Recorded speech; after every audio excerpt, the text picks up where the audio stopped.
ಉತ್ತರ ಕನ್ನಡ ಜಿಲ್ಲೆಯ ಕುಮಟಾ ತಾಲೂಕಿನ ಗೋಕರ್ಣದಲ್ಲಿ ರಸ್ತೆ ಮಧ್ಯೆ ಚಿರತೆ ಪ್ರತ್ಯಕ್ಷ ಆಗಿದೆ. ಚಿರತೆಯನ್ನ ಕಂಡ ಪ್ರವಾಸಿಗರು ಆತಂಕಕ್ಕೊಳಗಾಗಿದ್ದಾರೆ.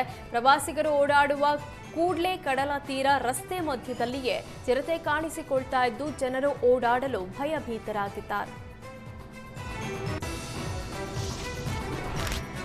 ರಾಮನಗರದ ಮಾಗಡಿ ತಾಲೂಕಿನ ಬೆಳಗವಾಡಿ ಗ್ರಾಮದಲ್ಲಿ ಕಿಡಿಗೇಡಿಗಳು ಮಾವಿನ ತೋಟಕ್ಕೆ ನುಗ್ಗಿದ್ದಾರೆ. ಮಾವು, ತೆಂಗು ಸೇರಿ ಕೃಷಿ ಉಪಕರಣಗಳು ಆಹುತಿಯಾಗಿದೆ.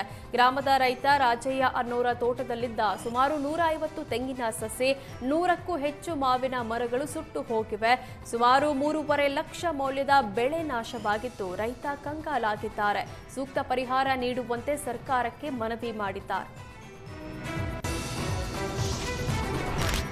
ಬಾಗಲಕೋಟೆ ಜಿಲ್ಲೆಯ ಮುಧೋಳ ನಗರದ ಸಿದ್ಧಕ್ಷೇತ್ರ ಬ್ರಹ್ಮಗಡ್ಡಿ ಮಠದ ಶ್ರೀ ಸಿದ್ಧಲಿಂಗೇಶ್ವರ ಜಾತ್ರೆ ಅದ್ದೂರಿಯಿಂದ ನೆರವೇರಿತು.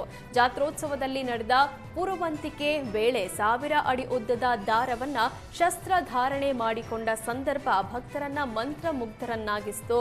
ಮಹಾರಾಷ್ಟ್ರದ ನಿಂಬರಗಿಯ ಪುರವಂತರಾದ ಬಾಪುರಾವ್ ಬಾಲಕೃಷ್ಣ ಸುತಾರ ಅವರು ಪುರವಂತರ ಸೇವೆ ವೇಳೆ ಬರೋಬ್ಬರಿ 1000 ಅಡಿ ಉದ್ದದ ದಾರವನ್ನ ಶಸ್ತ್ರಧಾರಣೆ ಮಾಡಿದ್ರು. ಬಾಪುರಾವ್ ಕಳೆದ 10 ವರ್ಷಗಳಿಂದ ಪುರವಂತಿಕೆಯಲ್ಲಿ ತೊಡಗಿಕೊಂಡಿರೋದು ವಿಶೇಷವಾಗಿದೆ.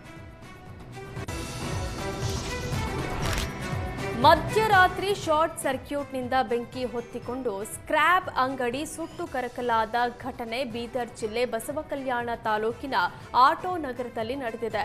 ಬೆಂಕಿ ಅವಘಡದಿಂದ ಹಮೀದ್ ಸಾಬ್ಗೆ ಸೇರಿದ ಅಂಗಡಿಯಲ್ಲಿದ್ದ ಲಕ್ಷಾಂತರ ಮೌಲ್ಯದ ವಸ್ತು ಹಾನಿಯಾಗಿದೆ.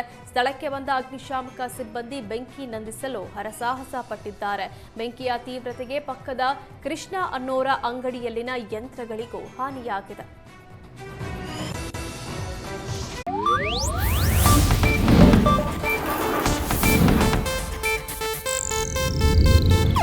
ಇದು ಏಷ್ಯಾನೆಟ್ ನ್ಯೂಸ್ ನೆಟ್ವರ್ಕ್ ಪ್ರಸ್ತುತಿ.